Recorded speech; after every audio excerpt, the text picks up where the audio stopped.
como decía el Flaco Spinetta, aunque me esfuercen, nunca voy a decir que todo pasado fue mejor, mañana es mejor. Para mí eso es una consigna fundamental. Creo que, o sea, que estamos viviendo muchos cambios, muchas transformaciones, algunas muy negativas, pero no se trata de ponernos a llorar, sino de pensar perspectivas nuevas o formas de abordaje nuevas. Yo creo que puntualmente en el caso de los jóvenes con los que yo tengo contacto fundamentalmente en la universidad, los veo con ganas de hacer cosas, los veo con preguntas, los veo con interés, y creo que ahí tenemos una línea de trabajo con realismo. O sea, con realismo, sin plantear un mundo que no existe, un mundo de color de rosa, sino conocer la realidad en la que estamos y a partir de ahí intentar transformarla. Y ahí apuesto mucho a la formación de las nuevas cohortes de estudiantes universitarios para enfrentar esa situación.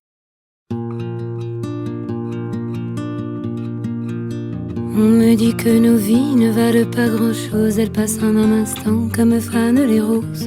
On me dit que le temps qui glisse est un salaud, que de nos chagrins il s'en fait des manteaux. Pourtant quelqu'un m'a dit que tu m'aimes encore. C'est quelqu'un qui m'a dit que tu m'aimes encore. Serait-ce possible alors? Jerónimo Pinedo es doctor en Ciencias Sociales y estamos llegando a fin de año, estamos todos cansados, estamos estresados. ¿Cómo estás viendo la sociedad hoy? Bueno, así arrancamos, ¿eh? Sí. Ahora desarrolla. Bueno, es difícil porque fue un año complejo, fue un año con muchas transformaciones y fue un año donde también se expresaron muchas transformaciones y muchos cambios, los cambios políticos obvios que todos conocemos. El ascenso de un gobierno libertario con una lógica distinta con respecto a la gestión del Estado, al ajuste del Estado, digamos, toda una cosa que ya sabemos, ¿no? La motosierra, etcétera. Pero también ya son casi 3 años de la pospandemia, donde ahí también, digamos, hay una serie de transformaciones más de largo plazo en la sociedad, una nueva generación, participando social y políticamente, digamos, ahí hay como un nudo de transformaciones que se hicieron muy evidentes este año y bueno, llegamos de este año cansados porque hubo que absorber todos esos cambios y bueno, algunos resistirlos, algunos adaptarse, en fin, ¿no? Es como un montón.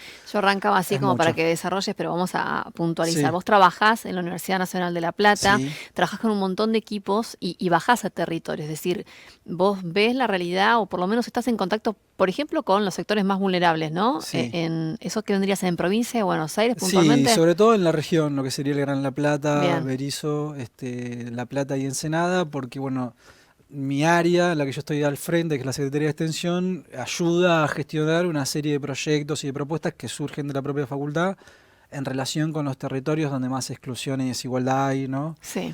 Así que, bueno, no solo yo, sino todo el equipo de la Secretaría, más un montón de extensionistas que tiene la facultad, más un montón de extensionistas que tiene la universidad, estamos en contacto muy cercano con esas problemáticas, porque además nuestra universidad tiene mucho desarrollo e inserción en el territorio, entonces por una cosa o por otra siempre estás al tanto, o estás interviniendo, o estás participando, o estás colaborando con experiencias de organización territorial y demás, ¿no? Bueno, voy a aprovechar entonces ese trabajo que vos hacés, tu lado de sociólogo. ¿Qué es lo que estás viendo, por ejemplo, en los jóvenes? Estamos llegando a fin de año, los jóvenes que transitaron un año para muchos difícil, que en su gran mayoría votaron el gobierno de Milei, apostaron a eso. ¿Cómo lo están viendo hoy? ¿Qué estás viendo vos ahí? Bueno, a ver, ahí, o sea, hay una preocupación general por lo que votaron los jóvenes, pero tenemos que pensar que si el gobierno ganó con el 56% de los votos en el balotaje, no fueron solo los jóvenes que lo votaron.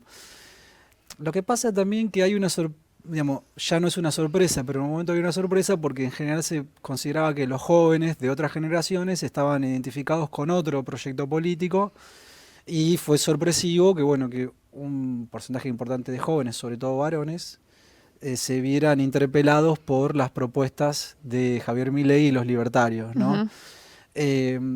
Ahí me parece que más allá de eso, por supuesto, en esos jóvenes, muy jóvenes, lo que había era una preocupación vinculada, por supuesto, a la inflación, que fue un tema crucial el año pasado, pero también un tema que se venía acumulando, y también con respecto a las posibilidades laborales, al trabajo, etcétera. Y lo que dice un colega mío, Nicolás Welchiger, que trabaja conmigo en la universidad, también una crítica a cómo estaba funcionando el Estado, ¿no? Porque si bien nosotros tenemos un Estado con bastante intervención y desarrollo en el territorio, que dejó muchos espacios sin cubrir Sí. o sin satisfacer, ¿no? Y entonces ahí se generó una crítica con respecto al funcionamiento del Estado. De todas maneras, también yo creo que es una generación mucho más, ¿cómo podría decir? Empapada de, lo podríamos decir, de la intemperie del mercado, es decir, del emprendedorismo, el trabajo en el Sí. mercado, en formas laborales muy precarias, en fin. Y en cierta manera uno podría decir que el Estado no da una respuesta a esa experiencia laboral, que en general son las experiencias iniciales de los jóvenes, ¿no? Que Ujú. suelen ser, en general, a lo largo de la historia, han sido siempre los que se han ubicado en las posiciones más desprotegidas del mercado de trabajo cuando hay trabajo. Sí. Y en cierta manera uno podría decir que el discurso del emprendedurismo, el discurso de los leones, en el sentido de, bueno, de estimular el desarrollo individual y el proyecto individual, incluso la competencia como modo de vida, impactó en esos sectores, sobre todo en los varones. Eh, Eso, digamos, yo diría a nivel general. Sí.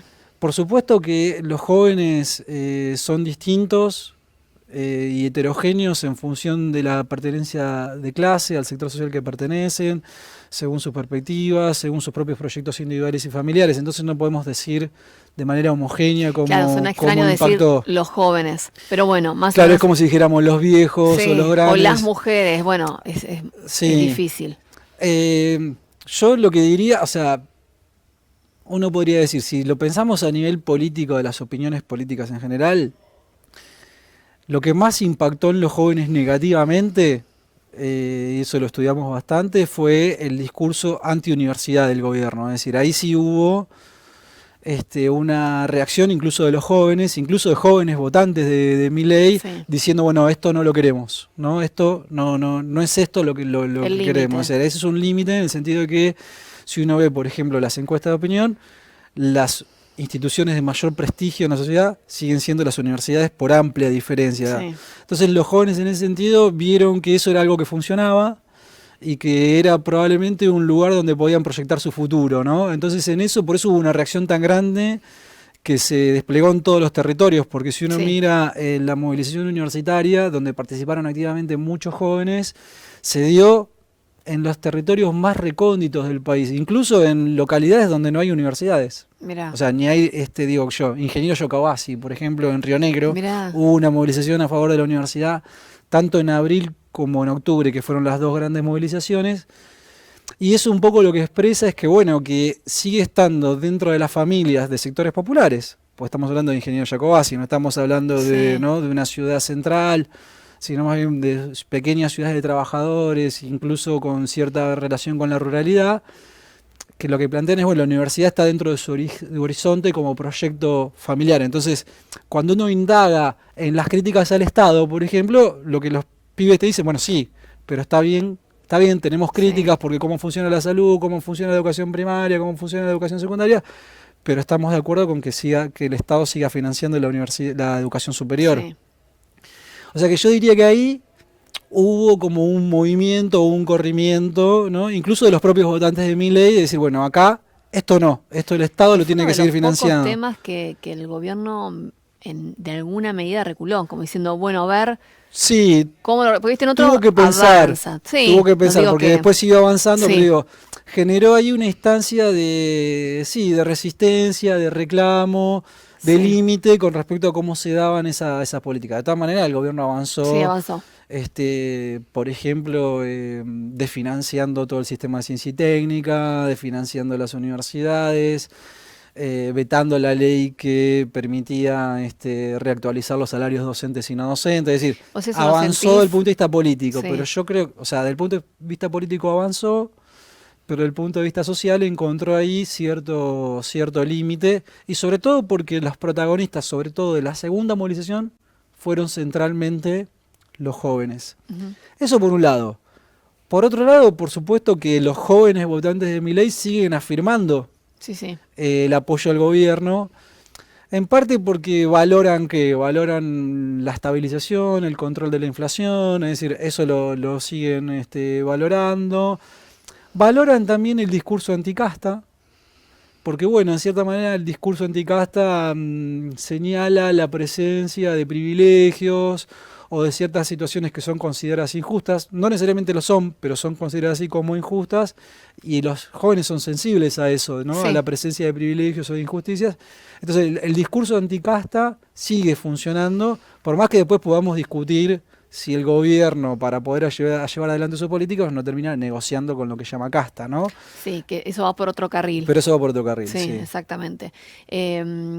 Mencionabas el tema de la inflación. Calculo que también mucho está vinculado a querer vivir un poco mejor, querer estar mejor. Bueno, la inflación claramente fue erosionando los presupuestos de los hogares y las expectativas de los hogares, y sobre todo en sectores populares, que eso explica en cierta manera por qué, a diferencia de otros momentos de la historia argentina, un proyecto político que se propone destruir el Estado, hacer el ajuste más grande de la historia de la humanidad,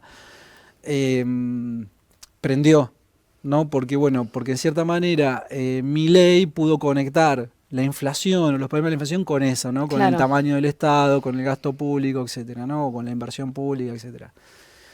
Entonces, que haya tenido un éxito estabilizando la moneda trae una serie de consecuencias que se le pueden preguntar a un economista, lo va a Sí. poder explicar mejor que yo en el mediano y en el largo plazo, pero en el corto plazo genera una sensación de estabilidad que permite, bueno, proyectar, permite organizar de nuevo los presupuestos, proyectar el trabajo, etcétera. En una situación de sacrificio. Yo creo que un poco los sectores populares absorbieron la idea de que tenían que hacer un sacrificio para estar mejor, es decir, esta idea de que habría un futuro mejor si uno se sacrifica ahora, que uno podría discutir si eso va a ser así o no, Ujú. pero eso prendió Prendió prendió ese- sobre todo en los sectores populares, porque además uno podría decir que los sectores populares, que son sectores trabajadores, muchos trabajadores en la informalidad, que trabajan en la informalidad o que son cuentapropistas, que son monotributistas, que son lo que consideramos autónomos o informales, están acostumbrados a hacer sacrificios. Sí, claro. O sea, no es la primera vez que se les pide un sacrificio. Yo me acordaba la otra vez, por ejemplo, de cuando el gobierno radical, mirá lo antiguo que es, el alfonsinismo, Sí, lanzó la economía de guerra y el ahorro forzoso. Bueno, fue un pedido de un sacrificio, en un contexto inflacionario, un pedido de sacrificio de la población para poder estabilizar la moneda. Así que en ese sentido, digamos, uno puede decir, ¿por qué prende, por qué viene una expresión política inesperada, nueva, y convoca al sacrificio y eso prende? Bueno, porque hay una predisposición a, sí, sí. ¿me explico? De aguante y De de aguantar entender que uno tiene y que... y de un planteo de ceder. una expectativa mejor. Yo lo Sí. que creo es que las ofertas políticas que tuvo el pueblo en general, los sectores populares en particular, en el año 2003, hablaban más del pasado que del futuro, ¿no? Y no se hacían demasiado cargo de que efectivamente la inflación era un problema no solamente macroeconómico, o sea, no solamente un problema de economistas, sino que era un verdadero problema para los presupuestos de los Sí. hogares, ¿no? Que bueno, no fue nueva, se fue acumulando, fue creciendo y paulatinamente, lentamente fue erosionando la confianza, podríamos Sí. decir, de los ciudadanos en el Estado, ¿no? En lo que el Estado puede o no puede. Cuando el Estado pierde la capacidad de controlar su moneda, que es eso la inflación, ¿no? Sí. Básicamente, bueno, hay un deterioro de la legitimidad del Estado con respecto a confiar en él, en que nos va a garantizar, no sé, que el precio de los alimentos va Sí, de lo más básico y de lo lo más más necesario. básico, exactamente, sí. Sí.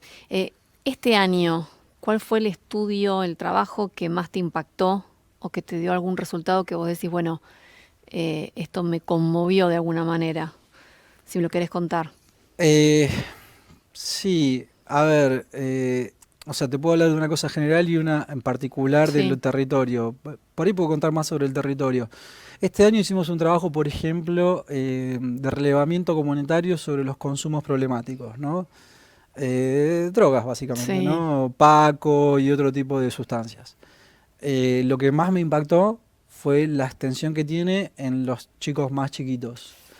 Es un tema delicado, es un tema complejo, está asociado a transformaciones en el territorio, está asociado también a cómo salimos de la pandemia, está asociado a problemas de salud mental y comunitaria, de impactos de, podríamos decir, de la pandemia y también del retiro del Estado en muchos aspectos durante todo este año, que son de mediana duración, que impactan en la trama comunitaria, en las relaciones sociales cotidianas y que se van viendo con el tiempo, es decir, no es que aparecen en un índice que releva el INDEC todos los meses Claro. y los medios lo informan y la clase política habla de eso y la esfera pública se habla de eso y en Twitter se habla de eso, sino que son impactos mucho más moleculares y más de mediano plazo que requieren, diría yo, de más Estado y probablemente de otro Estado, ¿no? De un Estado más preparado para abordar esas nuevas problemáticas, ¿no? Porque son problemáticas que vienen asociadas a la cuestión de la violencia, también a la cuestión de la inseguridad en sectores Sí. populares, que truncan trayectorias escolares, que quiebran lazos familiares y que en general la política, y me parece que sobre todo en este momento el gobierno nacional, los atiende desde el punto de vista de la agenda de seguridad. Sí, que cuando no son tanto problemas de seguridad, aunque tienen efectos en la Claro, seguridad, pero no arranca ahí. pero los problemas tienen que ver con cuestiones de integración e inclusión social, digamos, ¿no? Y bueno, En un- ahora es tapa de los diarios, o por lo menos uno de los temas que resurge es bajar la edad de imputabilidad de los menores, que está un poco vinculado a eso, claro, ¿no? o sea, en Primero general lo hablamos siempre es la como, agenda punitivista, ¿no? claro, No es que no haya que atender los temas de seguridad, digamos, y bueno, y los temas de seguridad requieren algún grado de policiamiento, de agencias de seguridad, etcétera, ¿no? sí, Pero en general los temas de consumo que derivan después en situaciones de violencia o de malestar, de violencia interpersonal, ¿no? Que es la que porque violencias hay muchos tipos de violencia, sí. pero digamos la violencia interpersonal cotidiana entre los propios vecinos de un barrio o entre los jóvenes requieren de abordajes multidisciplinarios, requieren de políticas que apunten a la integración territorial, comunitaria, en fin, todas las aristas que hay en juego ahí, y requieren también de trabajadores del Estado bien pagos y Y profesionalizados preparados. y preparados para eso. En ese punto yo diría, es todo lo contrario a destruir el Estado, es decir, se necesita más Estado en ese punto. Bueno, son un poco las contradicciones que hay en la sociedad, ¿no? Por un lado, o sea, votamos un gobierno que lo que se propone es destruir el Estado y por otro lado tenemos un montón de malestares que requerirían algún tipo de intervención Lo que pasa es del que en Estado, del provincia, sector público sí, que no está. y que requiere mucha inversión, Sí, que por requiere otro lado. entender que ese es un problema del cual hay que invertir con Sí, profesionales buenos y que ganen bien. En provincia tenemos supuestamente un gobierno que habla del Estado presente, pero estuvo presente también, más allá de la sí, política. Pero viste que está ese discurso de estamos presentes o no estamos presentes, pero en realidad en esa problemática quizás nadie está presente o pareciera eso. sí, yo, o sea, a nivel municipal y a nivel provincial veo un intento de generar políticas para Que quedan eh, ahí en el intento. no, O, bueno, a veces el tamaño de los problemas son demasiado grandes y cuando vos tenés un Estado Nacional que se retira porque dice, bueno, nosotros no vamos a gastar en esto porque nos interesa combatir la inflación, y entonces queremos el equilibrio fiscal, queremos el déficit cero sí, y que se ocupen las provincias, a veces el tamaño de esos problemas son tan grandes que son difíciles de de absorber desde un lugar absorber. más chico. Y por otro lado, porque también requiere todo un proceso de readecuación y de preparación del sector público para abordar esos problemas, que son problemas nuevos, en el sentido de que cuando digo nuevos, que tienen 10, 15 años, cuando uno tiene un Estado que tiene una inercia determinada, ¿no? Que está Sí, diseñado de tal manera para una sociedad distinta, requiere tiempo, o sea, formar al trabajador público, formar los equipos interdisciplinarios, darle soporte, darle presupuesto, y eso para mí requiere de, ¿cómo es? Digamos, la dimensión de la exclusión y de las desigualdades extremas, que son propios de la dinámica del capitalismo, pero también son propios de la dinámica de la sociedad argentina en sí. particular, requieren de un esfuerzo público donde los tres niveles del Estado deberían actuar coordinadamente, digamos, ¿no? Porque tenés problemas de todo tipo, tenés problemas de infraestructura, tenés problemas de integración urbana, tenés problemas de atención de la salud mental, es decir, ahí ves toda la Todo. complejidad de los problemas. Cuando el Estado Nacional se retira, los problemas crecen mucho más. Te pongo un ejemplo. Nosotros en la extensión universitaria trabajamos con el programa de voluntariado universitario. Ese era un programa que financiaba nuestro trabajo territorial por parte de la Secretaría de Políticas Universitarias Sí. de la Nación. Bueno, ese programa este año dejó de existir. O sea, dejó de existir. Lo sacaron de circulación.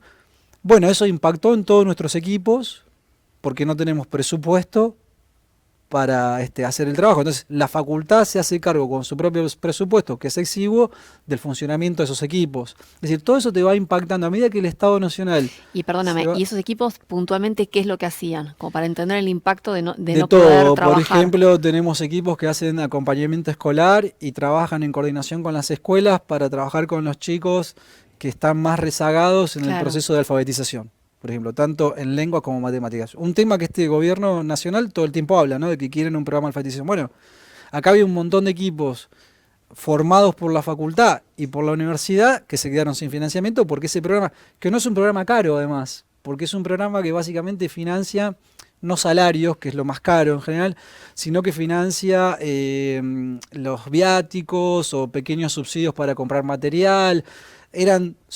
Cada proyecto más o menos son 150.000, 200.000 pesos por año, ¿no? No. O sea, estamos hablando de un programa que no es caro. Lo sacaron equipos que hacen eso, equipos que hacen trabajos con consumos problemáticos, equipos que trabajan en la formación de las cocineras de los comedores comunitarios, equipos que trabajan con niñas en situación de calle, es decir, en general son docentes y estudiantes que hacen esa tarea. Se llama voluntariado, es decir, Sí. no cobran una retribución por eso, pero bueno, el Estado Nacional, a través de la Secretaría de Políticas Universitarias, financiaba las actividades, la compra de materiales, papeles, crayones, lapiceras, en fin, lo que se necesita para Para acompañar. acompañar ese trabajo. Este año no lo tuvimos más. ¿Tienen calculado el universo de chicos que se quedaron sin ese acompañamiento? Y O- mira, o- no contabilizamos eso, pero imagínate que los que trabajan en comedores, más o menos los comedores hoy atienden en promedio a 50, a 100 chicos en un merendero.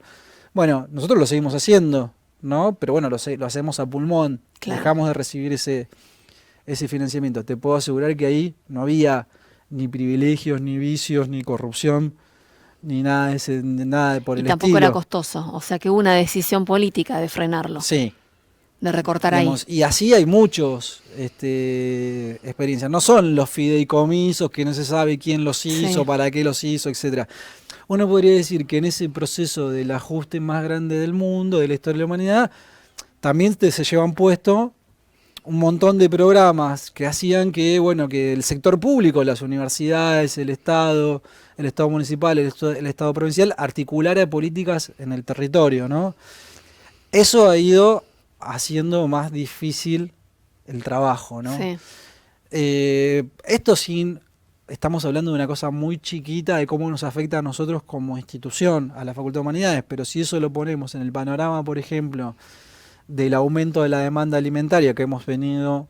Denunciando. Sí, bueno, la universidad ha venido Sí. planteando informes que ha ido creciendo, no es de este gobierno, no es solamente el gobierno anterior, o sea, comenzó con la crisis del 2017, donde hubo un proceso de aumento creciente de demanda alimentaria. Bueno, dejar de financiar a los comedores tiene mucho impacto, ha tenido un impacto muy fuerte. Y así podríamos hablar de un sinnúmero de políticas que por ahí Vos el decís público en que... general no conoce. No, claro. Las conocemos solamente los que trabajamos con esas políticas, ¿no? Dejaron de financiar los comedores. Bueno, el gobierno nacional dejó de financiar buena parte de los comedores. Sí. Toda la discusión que hay en torno al potenciar trabajo, que ahí hay una discusión de cómo se hacía la gestión de eso, etcétera. Pero la mayoría de la gente que atiende un comedor trabaja, es un trabajo, se lo Sí. llama trabajo comunitario. Ese trabajo se hacía en función de recibir un potencial trabajo. Una cocinera tiene que preparar la comida, limpiar el lugar, dejar el lugar preparado para el otro día, gestionar los alimentos, conseguir los alimentos, etcétera. Una serie de tareas que hace una cocinera dentro Sí. de un comedor comunitario se reconocía con el potencial trabajo. Bueno, la caída de esos planes de potencial trabajo también afectó eso. Claro. En esta lógica, de más que mejorar la gestión, porque nadie dice que no debería mejorarse la gestión de las políticas públicas. Todo el tiempo hay que mejorar su gestión. Y todo el tiempo hay que rendir cuentas de lo que se hace con los recursos públicos. Eso está bien, así debe ser. Eso es una cosa, y otra cosa es eliminarlos, Sí. ¿no? Que ha sido un poco la dinámica del gobierno nacional. Es decir, básicamente decir, bueno, si hay una sospecha, lo eliminamos. Lo eliminamos hasta Y si que no hay una veamos qué hacemos. y si no hay una sospecha, también lo eliminamos, ¿no? Eso ha ido, digamos, deteriorando, podemos decir, el entramado comunitario, porque muchas veces cuando uno dice el entramado comunitario, lo que dice es un conjunto de actores del nivel territorial que atiende un sinnúmero de problemáticas en el territorio, y ahí hay sector público y hay organizaciones comunitarias, Sí. y está el sector universitario también, por lo menos en esta región. Todo eso, digamos, si queremos que cambie, necesita inversión. O sea, eso para no mentirle a la gente, digamos, ¿no? Sí. O sea, hay que gastar plata. Es decir, si uno quiere revertir estas dinámicas que llamamos de desigualdad extrema, es decir, ¿qué serían las dinámicas de desigualdad extrema? No son las pequeñas desigualdades que vimos nosotros todos los días. Que un vecino se compra un auto, cambia el auto y nosotros no lo podemos cambiar, Sí. o un vecino se puede ir de vacaciones y nosotros no podemos ir de vacaciones. Este año por Que ahí también- no, claro. Sí, que son desigualdades, Sí. sino otras que son de un registro mucho más profundo, que son las desigualdades extremas, que es que muchas personas, cuando el Estado no está presente, se ven privadas del acceso a instituciones básicas, la escuela, el hospital, etcétera, ¿no? Eso lo que hace es generar una espiral de desigualdad, ¿no? Lo que va haciendo es que la desigualdad se vuelva cada vez más dura Sí. y la sociedad se polarice cada vez más. Entonces vos te vas encontrando con niños que no fueron nunca a la escuela o fueron muy poco a la escuela. Después tenés que esos niños, cuando se transforman en jóvenes, ingresan en economías ilegales porque es un modo de resolver su sustento diario, y después terminan con prisiones preventivas y pasan una temporada en el servicio penitenciario. Sí. Entonces tenés trayectorias de jóvenes que están más tiempos en instituciones de encierro que habiendo estado en la escuela. Es decir, todo eso te va generando un conjunto de desigualdades extremas que es cada vez más difícil de revertir, porque requerís más inversión, más intervención. Entonces, en ese sentido, digamos, no hay otra manera, en el mundo no existe otra manera, eso no lo va a resolver el mercado, No. eso no lo va a resolver el mercado, sino solamente lo va a resolver el sector público con el sector comunitario. Y para eso se requiere justamente la presencia del Estado fuerte, apoyando esas experiencias y también auditándolas, ¿por qué no? No hay ningún sí, problema. Por supuesto, claro. Haciendo en una eso. buena gestión sobre eso. Pero yo creo que un tema que va a ser de los próximos, del futuro, va a ser el tema de lo que llamamos eso, desigualdades extremas, ¿no? Que hace que la sociedad se vaya polarizando cada vez más, ¿no? Y que vos tengas, coexistiendo dentro de la misma sociedad, sectores que tienen acceso a todo, incluso en términos de instituciones públicas y de consumo, y sectores que no tienen acceso absolutamente a nada. Y eso va a requerir, y eso después lo vas a experimentar en tu vida, Sí. porque eso que hace, eso lo que hace es promover, por ejemplo, los circuitos sociales segregados.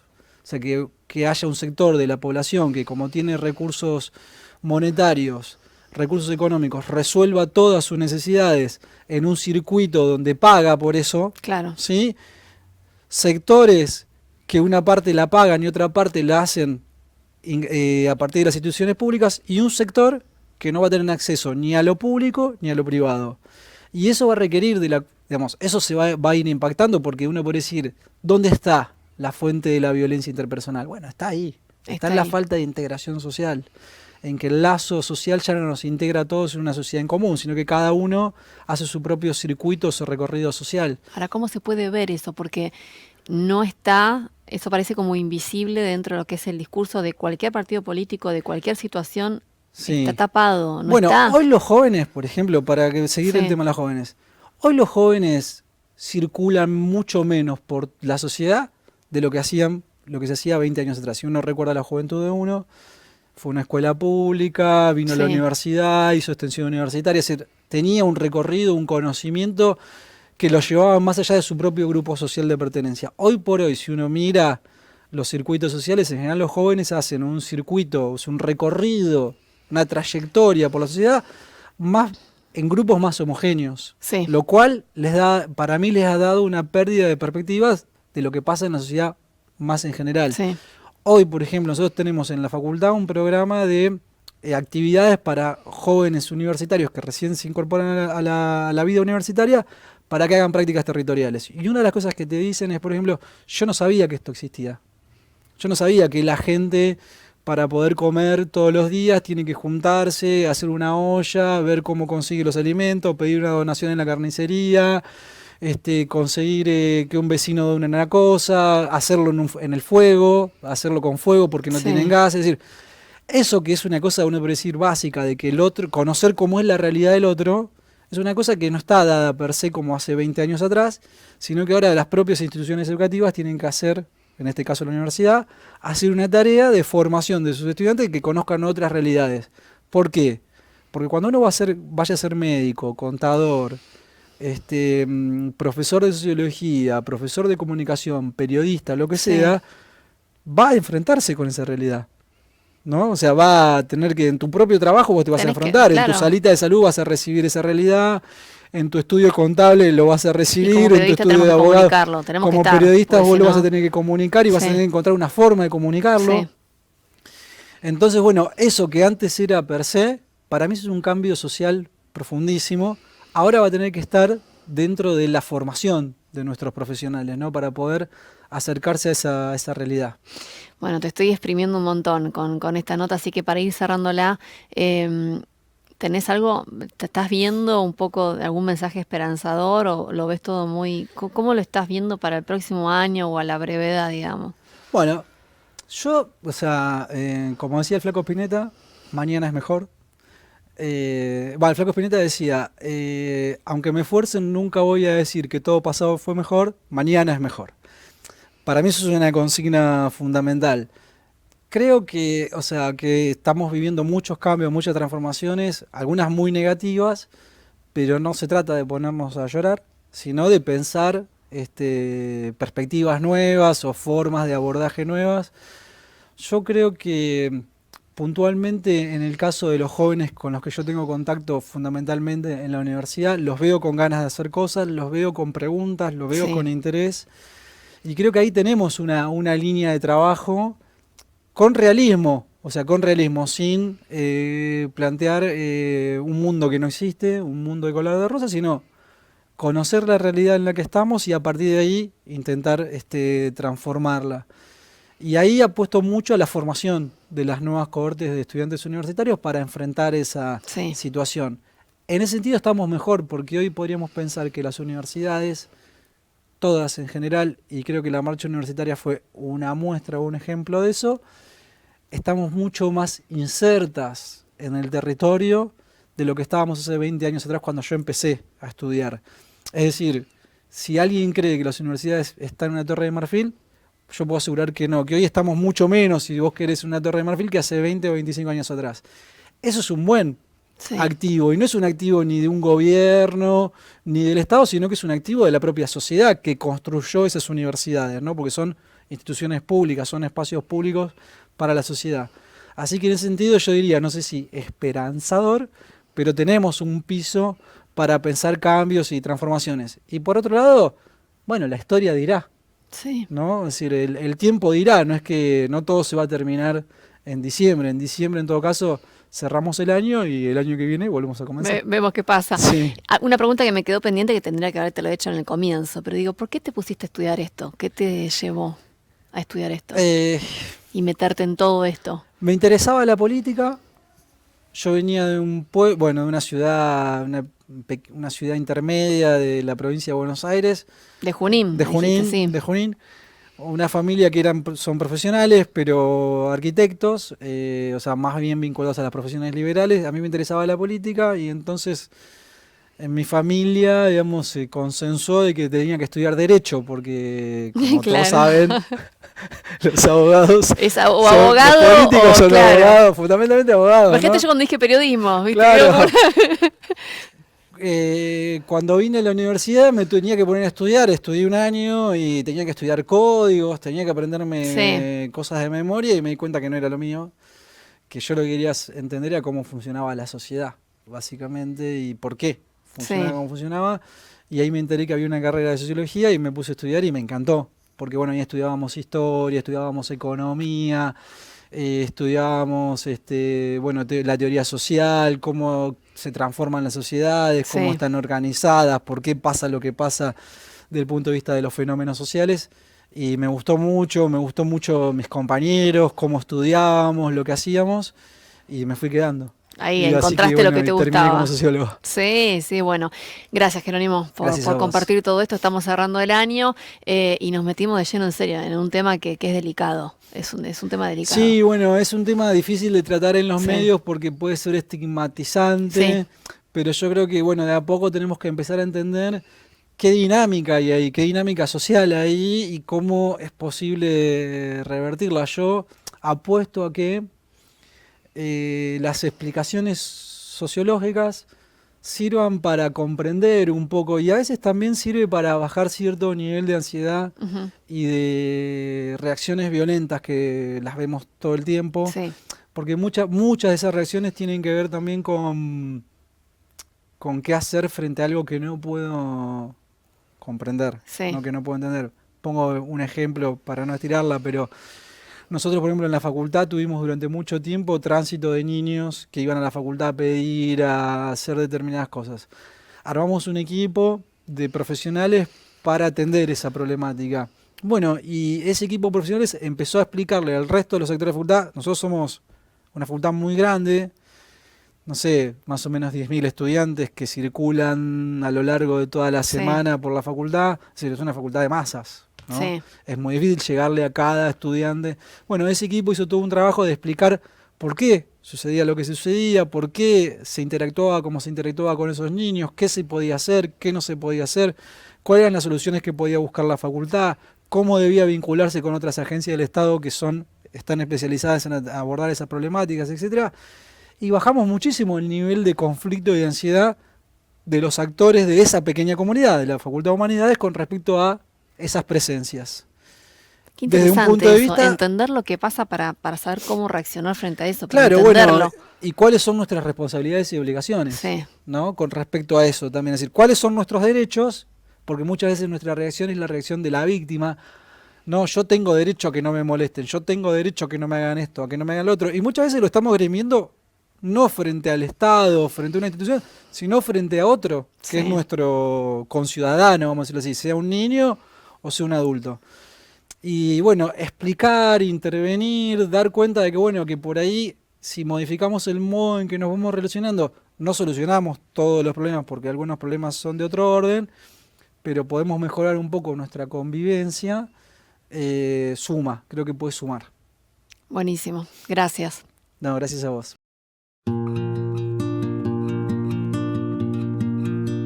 On me dit que nos vies ne valent pas grand-chose, elles passent en un instant comme fanent les roses. On me dit que le temps qui glisse est un salaud, que de nos chagrins il s'en fait des manteaux. Pourtant quelqu'un m'a dit que tu m'aimais encore. C'est quelqu'un qui m'a dit que